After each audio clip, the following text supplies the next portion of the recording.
네, 우리 다 함께 사도신경으로 신앙 고백함으로써 수요 예배를 시작하도록 하겠습니다. 나는 전능하신 아버지 하나님 천지의 창조주를 믿습니다. 나는 그의 유일하신 아들 우리 주 예수 그리스도를 믿습니다. 그는 성령으로 잉태되어 동정녀 마리아에게서 나시고 본디오 빌라도에게 고난을 받아 십자가에 못 박혀 죽으시고 장사된 지 사흘 만에 죽은 자 가운데서 다시 살아나셨으며 하늘에 오르시어 전능하신 아버지 하나님 우편에 앉아 계시다가 거기로부터 살아있는 자와 죽은 자를 심판하러 오십니다. 나는 성령을 믿으며 거룩한 공교회와 성도의 교제와 죄를 용서받는 것과 몸의 부활과 영생을 믿습니다. 아멘. 아멘. 네, 우리 다 같이 찬송가 405장 함께 찬양하겠습니다.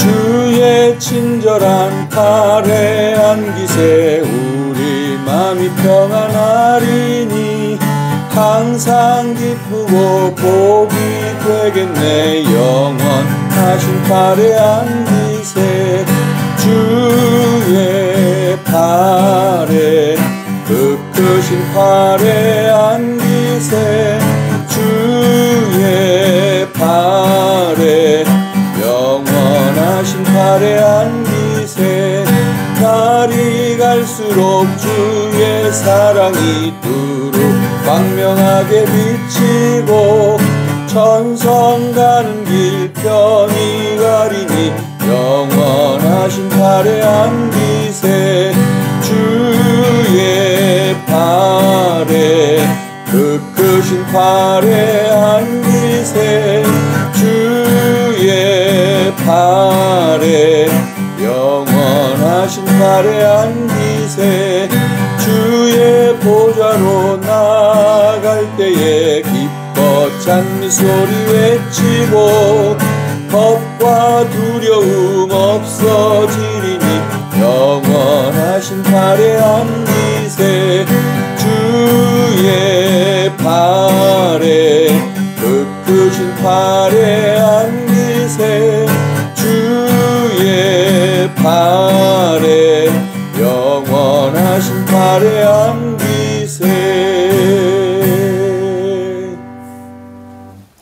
아멘. 네, 오늘 우리가 함께 살펴보고 은혜를 나눌 말씀은 시편 58편이 되겠습니다. 시편 58편입니다. 우리 함께 봉독하도록 하겠습니다. 통치자들아 너희가 정의를 말해야 하거늘 어찌 잠잠하냐. 인자들아 너희가 올바르게 판결해야 하거늘 어찌 잠잠하냐. 아직도 너희가 중심에 악을 행하며 땅에서 너희 손으로 폭력을 달아주는도다. 악인은 모태에서부터 멀어졌으며 나면서부터 곁길로 나가 거짓을 말하는도다. 그들의 독은 뱀의 독 같으며 그들은 귀를 막은 귀머거리 독사 같으니 술사에 홀리는 소리도 듣지 않고 능숙한 술객의 요술도 따르지 아니하는 독사로다. 하나님이여 그들의 입에서 이를 꺾으소서. 여호와여 젊은 사자의 어금니를 꺾어내시며 그들이 급히 흐르는 물같이 사라지게 하시며 겨누는 화살이 꺾임 같게 하시며 소멸하는 가는 달팽이 같게 하시며 만삭되지 못하여 출생한 아이가 햇빛을 보지 못함 같게 하소서. 가시나무 불이 가마를 뜨겁게 하기 전에 생나무든지 불붙는 나무든지 강한 바람으로 휩쓸려 가게 하소서. 의인이 악인의 보복당함을 보고 기뻐하며 그의 발을 악인의 피에 씻으리로다.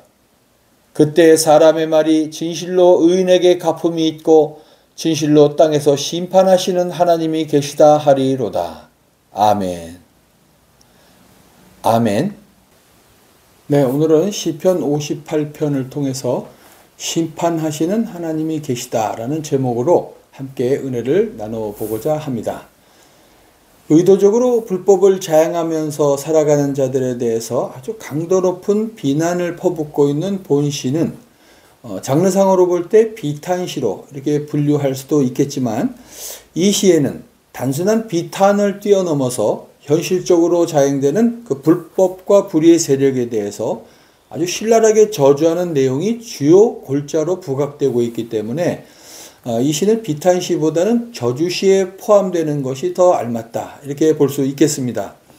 그렇다고 본 시가 불법자들의 그 운명 그 자체에 초점을 맞추고 있지는 않고 오히려 그것을 통해서 드러날 하나님의 거룩하고 공의로우신 속성에 초점을 맞추고 있음을 알 수 있습니다.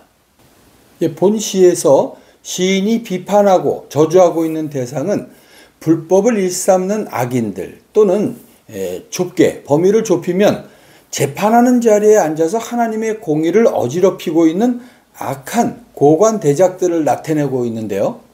더 구체적인 작시 배경을 고려한다면 다윗이 압살롬과 그 일당들의 불의한 행위를 보고 본 시편을 저작하였을 것으로 추측할 수가 있겠습니다. 사무엘하서 15장 이하에 이렇게 기록되어 있듯이 압살롬은 다윗에 대한 반역을 본격적으로 도모하기에 앞서서 백성들의 마음을 도적질하기 위한 공작을 벌였었습니다. 압살롬의 이 같은 공작은 우선 자신의 권한 밖에 있는 일을 스스로 자기 마음대로 실행했다는 점에서 잘못이 있고 또 이런 불순한 동기로 인해서 실제로 백성들의 그 송사를 제대로 처리하지도 못했습니다. 다시 말해서 백성들의 인기만 얻을 수 있다면 그 송사하러 온 백성들 그 자신들에게 잘못이 있음에도 불구하고 그들을 책망하기보다는 귀에 듣기 좋은 감언이설을 통해서 그들의 마음과 환심만 사기에 급급했다는 것이죠. 그렇게 처리하고 난 이 압살롬은 또한 다윗이 백성을 위한 재판장을 세우지 않았다고 백성들에게 거짓말을 해서 다윗을 게으른 왕으로 인식시키려고도 했었습니다. 이에 따라서 하나님의 공의는 완전히 왜곡됐고 백성들은 진리보다는 제사 행위만을 즐기는 자들로 점점 변해갔던 것이죠. 이러한 상황을 뒤늦게 파악한 다윗은 늦게나마 공의가 다시 구현될 수 있기만을 하나님께 탄원하고 있는데요. 이미 백성들의 마음은 압살롬에게로 돌아섰고 압살롬의 세력이 크게 확장된 상황에서 다윗이 할 수 있는 일은 그 유일한 길은 기도뿐이었습니다. 네, 이러한 배경을 한번 생각해 보면서 본문을 세 단락으로 나누어서 한번 자세히 살펴보도록 하겠습니다. 네, 먼저 첫 번째로 1절부터 5절에서 보면 다윗은 그 불법을 행하는 자들의 행위가 얼마나 악한지 그 실상을 고발하고 있는데요. 먼저 1절에서 통치자들아 너희가 정의를 말해야 하거늘 어찌 잠잠하냐. 인자들아 너희가 올바르게 판결해야 하거늘 어찌 잠잠하냐. 이렇게 고백하면서 불법을 행하는 악인들이 공정한 재판을 하지 않는다는 사실을 먼저 하나님께 아뢰면서 몇 가지 그들의 특성을 이야기하고 있는데요. 2절에는 아직도 너희가 중심에 악을 행하며 땅에서 너희 손으로 폭력을 달아주는도다. 이렇게 고백하면서 그 불의한 재판관들은 그 동기 그 자체가 순수하지 못한데, 즉 그들은 겉으로는 공의를 행한다고 말하면서 사실은 백성들의 마음을 얻기에 급급했던 것이죠. 이렇게 하면서 불의를 일삼는 그 악한 행위를 노골적으로 일삼고 있다고 하나님께 고백하고 있습니다. 네, 이것은 악인들이 자신의 세력이 커짐으로 인해서 대단히 오만방자해졌음을 말해주고 있습니다. 네, 그리고 뿐만 아니라 3절을 보니까 악인은 모태에서부터 멀어졌으며 나면서부터 곁길로 나아가 거짓을 말하는도다. 이렇게 말하면서 다윗은 악한 재판관들이 스스로의 죄악을 전혀 다스릴 능력도 없을 정도로 양심에 화인을 맞은 그런 자들이었다고 하나님께 아뢰고 있습니다. 이에 더해서 다윗은 불의한 재판관들이 지극히 사나운 독사와 같아서 백성들을 위하는 척하면서 실상은 그들에게 지극히 해로운 영향을 끼친다는 그런 사실을 암시하고 있는데, 한 번 물리면 치명상을 주는 맹독성 독사, 그것도 그 누구의 말도 듣지 않는 귀머거리 독사라고 하는 표현은 그 죄악의 파괴적인 속성과 위험성을 선명하게 보여주기 위한 어떤 시적인 비유적인 표현이라 이렇게 말할 수가 있겠습니다. 특히 성경에서 독사, 곧 뱀은 사단과 아주 밀접한 연관이 있다고 할 수가 있겠는데요. 여기서 시인은 뿌리째 죄악에 오염되어 버린 그런 구제불능의 악인들의 모습을 보다 근원적인 의미에서 사단의 역사로 보고 있는 것입니다. 그러면 이제 다윗이 이 불의한 재판관들의 그 사악성에 대해서 하나님께 낱낱이 직고한 그런 이유가 무엇이었을까? 하나님께서 이 세상에서 벌어지는 일들에 대해서 무관심하셨기 때문일까? 결코 그렇지 않습니다. 하나님께서는 당신의 종들을 통해서 지금 당면한 갖가지 문제와 아픔들에 대해서 구체적으로 그 입술을 통해서 듣기를 기뻐하십니다. 이는 하나님이 그 종들의 간구와 아뢰음을 당신께 대한 의지함 또는 의뢰함으로 간주하시기 때문입니다. 네, 두 번째 단락인 6절부터 8절에 보면 악인들에 대한 저주가 6가지 비유를 통해서 아주 강도 높게 표출이 되고 있는데요. 여기서 사용된 비유들은 6절을 보니까 하나님이여 그들의 입에서 이를 꺾으소서 여호와여 젊은 사자의 어금니를 꺾어내시며 라는 표현을 통해서 하나님의 징벌이 철저해서 제발 그들이 재기불능 상태에 빠지기를 원합니다 라는 그런 간절한 마음과 또 7, 8절에 보니까 그들이 급히 흐르는 물같이 사라지게 하시며 겨누는 화살이 꺾임 같게 하시며 소멸하여 가는 달팽이 같게 하시며 만삭되지 못하여 출생한 아이가 햇빛을 보지 못함 같게 하소서. 아멘. 이런 표현을 쓰면서 비유는 6가지지만 첫 번째는 하나님의 징벌이 철저해서 제발 저들이 재기불능 상태에 빠지게 해달라는 마음과 또 7, 8절에 나타나 있는 것처럼 이 하나님의 징벌이 빨리 신속하게 이루어졌으면 좋겠습니다 라는 이 2가지 간절한 마음으로 그 초점이 모아진다고 할 수 있겠습니다.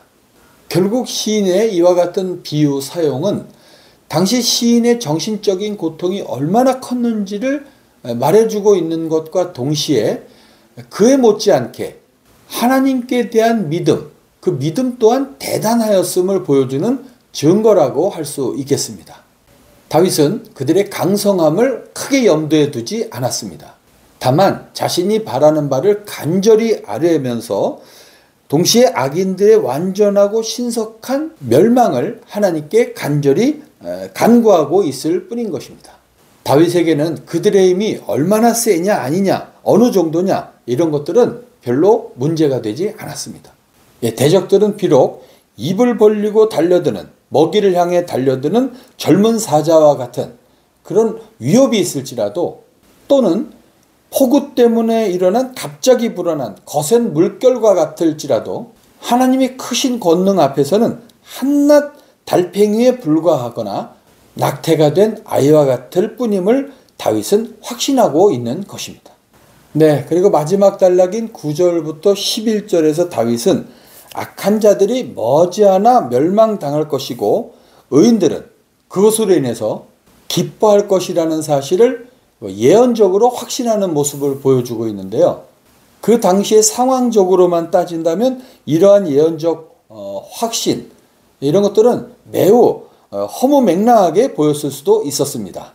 반역을 한 압살롬의 세력은 그 맹렬하게 그 기세를 떨치고 있는 반면에 다윗은 허겁지겁 도망칠 준비를 하고 있는 상황이었기 때문이죠. 그러나 믿음의 눈을 소유한 자들에게는 악인을 섬멸하시기 위해 대열을 갖추고 서 있는 천군천사의 병거들이 보이게 마련입니다. 네, 한편 10절과 11절을 보니까 의인이 악인의 보복당함을 보고 기뻐하며 그의 발을 악인의 피에 씻으리로다. 그때 사람의 말이 진실로 의인에게 가품이 있고 진실로 땅에서 심판하시는 하나님이 계시다 하리로다. 아멘. 이렇게 고백하면서 악인들의 멸망에 대한 의인들의 반응을 보여주고 있는데요. 이런 모습들은 좀 의아하게 느껴질 수가 있겠습니다. 아무리 악인들이라 할지라도 저들의 그 비참한 멸망을 보고 기뻐한다는 것은 잔인한 보복 심리와 안갚음에 대한 희열을 느낀다는 그런 심리가 표출된 듯이 보이기 때문이겠죠. 그러나 여기서 이런 표현들은 의인들이 악인들의 그 비참한 최후를 즐기고만 있는 것이라고 볼 수는 없습니다. 다만 세상에서 그 악한 세력의 한 부분이 제거되었다는 사실과 하나님의 공의가 오랜 고대 끝에 드디어 실현됐다는 그런 사실로 인하여 기뻐하고 있는 것이죠. 의인들은 하나님의 공의가 드러난 그런 사실로 인해서 하나님 나라의 도래를 아주 실감 있게 체험하고 그것을 기뻐하고 있는 것입니다.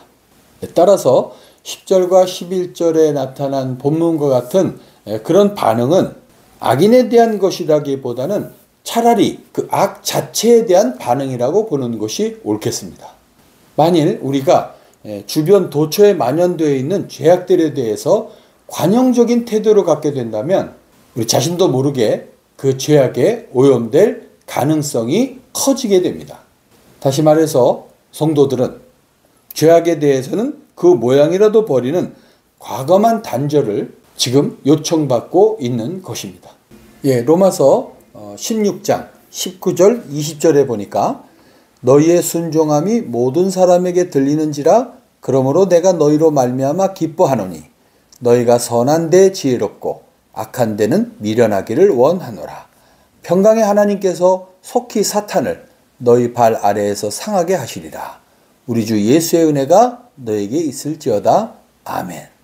이 같은 말씀처럼 하나님의 성도되고 하나님의 자녀된 우리들은 이 불의와 불법이 판을 치는 세상 속에서 어떻게 하면 하나님을 기쁘시게 할 것인가, 어떻게 하면 하나님의 영광을 드러내면서 살 것인가를 고민하면서 선한 데는 지혜롭고 악한 데는 미련한 삶, 특히 선한 것이면 어떤 손해가 따른다 할지라도 그것이 하나님의 뜻이라면 기꺼이 그 길을 갈 줄 아는 성숙한 하나님의 자녀들, 그리스도의 제자들로 살아가실 수 있기를 예수 그리스도의 이름으로 축원합니다. 기도하겠습니다. 하나님 아버지, 주의 택한 백성들 말씀을 들었사오니 이제 불법이 횡행하고 불의가 판을 치는 세상, 악한 자들이 득세하며 권세를 얻는 이 세상 속에서도 조금도 낙심하거나 근심하지 아니하고 오히려 그 속에서 응답하시는 하나님을 바라보며 선한 데는 지혜롭고 악한 데는 미련한 삶을 살아서 하나님이 기뻐하시는 하나님의 백성으로 살아가기에 부족함이 없도록 도와주시옵소서. 감사드리고 예수 그리스도의 이름으로 기도 올리옵나이다. 아멘. 아멘. 네, 주님 가르쳐 주신 기도로 예배를 마치겠습니다. 하늘에 계신 우리 아버지, 아버지의 이름을 거룩하게 하시며 아버지의 나라가 오게 하시며 아버지의 뜻이 하늘에서와 같이 땅에서도 이루어지게 하소서. 오늘 우리에게 일용할 양식을 주시고 우리가 우리에게 잘못한 사람을 용서하여 준 것 같이 우리 죄를 용서하여 주시고 우리를 시험에 빠지지 않게 하시고 악에서 구하소서. 나라와 권능과 영광이 영원히 아버지의 것입니다. 아멘. 아멘. 네, 예배를 모두 마쳤습니다. 돌아오는 주일까지 건강하시고 행복하시기를 바라겠습니다. 감사합니다.